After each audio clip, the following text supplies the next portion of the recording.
মোল্লের গে মা মরেছে হু হু হু, মোল্লের গে মা মরেছে হু হু হু, যাও দিবে কি ফাও দিবে হু।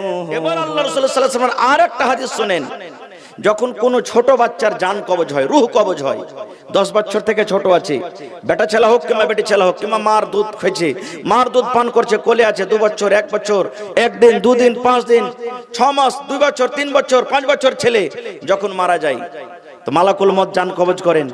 জানটা কবজ করে যখন মালাকুল মউত আল্লাহর কাছে যান, আল্লাহ তো সবই জানছেন, তবে আল্লাহ ওই ফেরেশতার মুখ থেকে শুনবে বলে ফেরেশতাকে বলছেন, কাবাজতুম ওয়ালা তাবদি, এ আমার ফেরেশতা, তুমি আমার বান্দার কলেজার টুকরার জানখানাকে তুমি কবজ করে আইলা। জি আল্লাহ, আল্লাহ কবজ করেছি। আল্লাহ বলবেন, বান্দারে, আমার বান্দার ওই কলেজার টুকরার জানখানাকে যখন তুমি কবজ করো রে বান্দা, ওই টাইমে ওই সময়তে তার মা বাপ কি বলছিল, ওই বাচ্চার যখন তুমি রূহটাকে কবজ করো, ওই বাচ্চার জানখানাকে যখন তুমি কবজ করো রে বান্দা, আরে ফেরেশতা, ওই টাইমে তার মা বাপ পাঁজরে বসেছিল, তারা কি করছিল? ওরে সুবহানাল্লাহ, এরা মায়েরা খালারা শুনে নেন, বাচ্চা মরতে গেলে হাউমা হাউমা করে চিৎকার করবে, কানবেন না গে মা, মা মরে গেছে, বাচ্চা মরে গেছে, খবরদার হাউমাউ করে চিৎকার করে কানতে হবে না।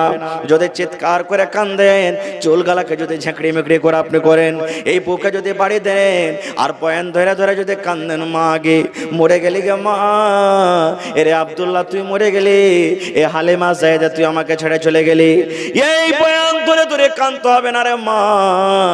আল্লাহ রাসূল বলেছেন, আল্লাহ রাব্বুল আলামিন ফেরেশতাকে বলবেন, ফেরেশতা রে, ওই বিক্রমপুর এলাকার অমুক বান্দার ছেলের জান কবজ করে এসেছো, যখন তুমি তার ছেলের জান কবজ করো, মেয়ের জানটাকে কবজ করো, ওই টাইমে তার মা বাবা তা কি কাজ করছিল, কোন অবস্থাতে ছিল, কি করছিল, কি পড়েছিল বলো তো?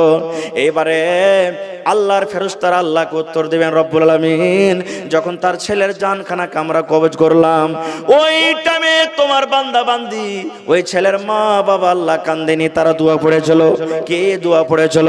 ইন্না লিল্লাহি ওয়া ইন্না ইলাইহি রাজিউন, আল্লাহুম্মা আজুরনি ফি মুসিবাতি ওয়া আখলিফ লি খায়রাম মিনহা।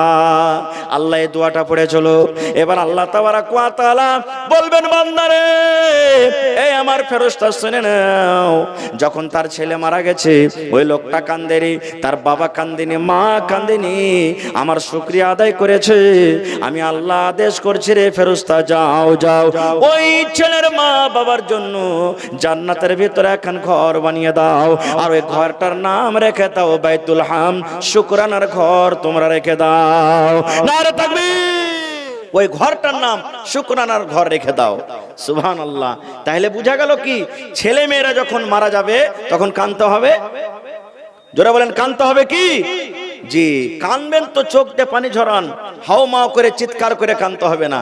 না হলে একটা ঘটনা বলছে আপনাদের সামনে, এটা হাদিস কোরআনের কথা না, গল্প, যে একটা মোড়লের মা মরেছে, তো আর কানবার কেউ নেই, কেউ কানবার নাই, আব কানতে হবে।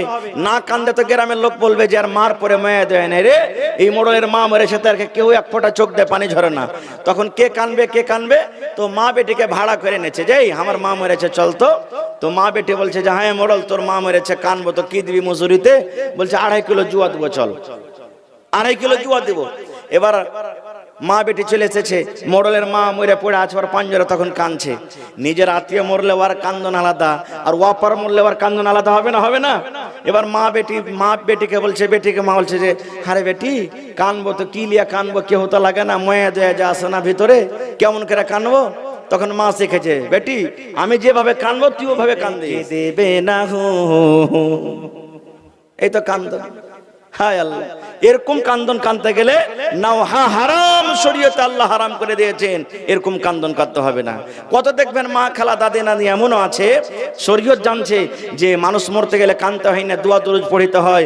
তখন অপার মেয়ে লোক কি বলবে জানেন? এর দিল খান কত পাথরটি, এর মার পরে লাগছে একটু কমে নেই, মাগের খুব ভালো হয়েছে, মেরেছে তো মনে হয় এরকম হয়েছে, বলছে কে বলে না? সুবহানাল্লাহ। জি না, এ মায়েরা খালারা, খবরদার এরকম করতে হবে না। খুব তো বোঝা গেল কি, যে যখন ছোট ছেলে মেয়ে মারা যাবে, সবর করতে গেলে আল্লাহ তাবারাক ওয়া তাআলা তার জন্য জান্নাতে একটা ঘর বানিয়ে দিবেন।